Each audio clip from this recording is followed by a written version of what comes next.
Pois é, Tatu. A eleição para conselheiros tutelares aconteceu aí no último final de semana e logo em seguida à votação, ao processo eleitoral, denúncias chegaram ao Conselho Municipal dos Direitos da Criança e do Adolescente, que é quem gerenciou o processo eleitoral para conselho tutelar.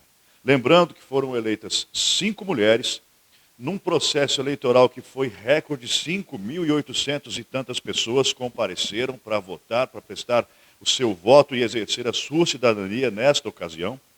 Geralmente, segundo o próprio Ivo Galdino, presidente do Conselho, que está aqui ao meu lado, vai falar comigo, em outras eleições, a média era de 3.000 e poucas pessoas que compareciam. Este ano, 58 candidatos levaram 5.800 pessoas aproximadamente às urnas no Colégio Estadual Professor Paulo Tomazinho, onde aconteceu a eleição no último final de semana. Mas agora vamos falar das denúncias. Ivo, as denúncias chegaram até o Conselho e como é que é o processo de averiguação? A gente pode dar detalhes de que tipo de denúncias foram feitas?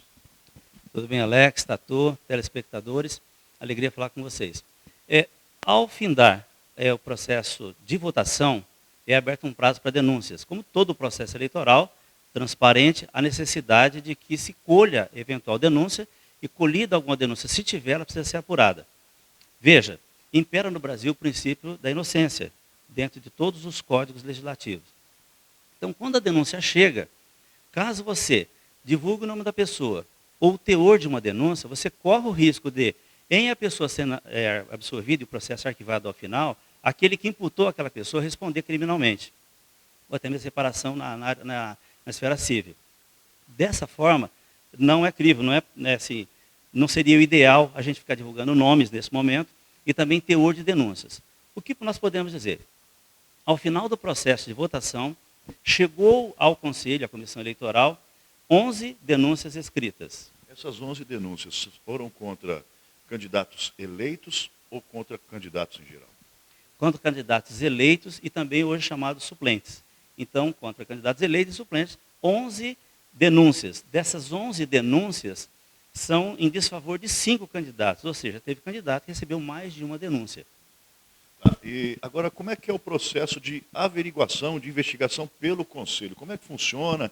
Existe um prazo e qual é a finalidade disso? Bom, recebida a denúncia, a comissão se reúne, como fizemos ontem, para dar início ao processo chamado processo administrativo. Ele não tem cunho judicial, ele é administrativo, todavia ele segue o rito processual normal de um processo parecido com o processo criminal. Então, o denunciado ele é citado para tomar conhecimento da denúncia e vai fazer a sua autodefesa. São analisadas as provas colhidas na denúncia. O denunciado também pode trazer as suas provas como meta de defesa e, ao final, a que mais se sopesar, se seja a defesa ou a acusação, sai um veredito final. Sai ali uma decisão impugnando a candidatura desse candidato ou não. Quem decide sobre a decisão final é dada pela própria comissão eleitoral. Ela julga e, ao final do julgamento, ela toma a decisão. Aquela pessoa que se sentir que não ficou satisfeita com a decisão, ela pode recorrer ao próprio colegiado, porque nós temos a comissão e o colegiado do conselho. Ela pode pedir uma revisão da decisão ao conselho. Caso o conselho mantenha e a pessoa continue insatisfeita, poderá recorrer ao Ministério Público. O Ministério Público vai dar o parecer dela, que é o fiscalizador, o Ministério Público fiscaliza o conselho e o processo eleitoral, inclusive acompanhou de perto.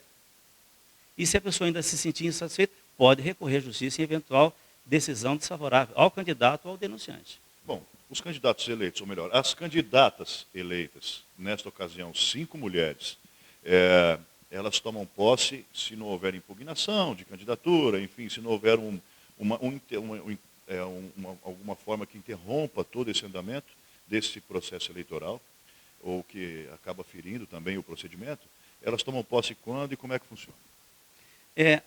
As eleitas, elas foram eleitas para um mandato de 4 anos que se inicia no dia 9 de janeiro. Tomam posse no dia 9 de janeiro. Antes disso, elas vão passar por um curso, uma capacitação, para conhecer a dinâmica do conselho, a legislação pertinente, e após isso elas têm direito a iniciar o trabalho. Seria cabível uma nova eleição em virtude dessas denúncias ou somente a averiguação de cada caso? Muito bem. As denúncias elas são em relação a candidato. Uma pessoa ela insurgiu algumas questões em relação à eleição. Também vai ser averiguada, mas não acredito que prospere a ideia de cancelar a eleição. Haja vista que o processo foi transparente, acompanhado pelo Ministério Público e também pela Justiça Eleitoral, pelo Fórum Eleitoral, inclusive apoio da imprensa, totalmente divulgado, com todas as resoluções publicadas, inclusive constantes no site no site da Prefeitura do município de Marama, amplamente divulgado. Então a gente entende que o processo foi transparente e não há necessidade nem de apreciação em relação à impugnação à eleição propriamente dita, mas sim aos candidatos denunciados. Obrigado pelas informações. As imagens aqui são de Ricardo Daniel, as imagens de arquivo são de Edilson Pereira e eu sou Alex Miranda. Você está conosco no programa do Tatu.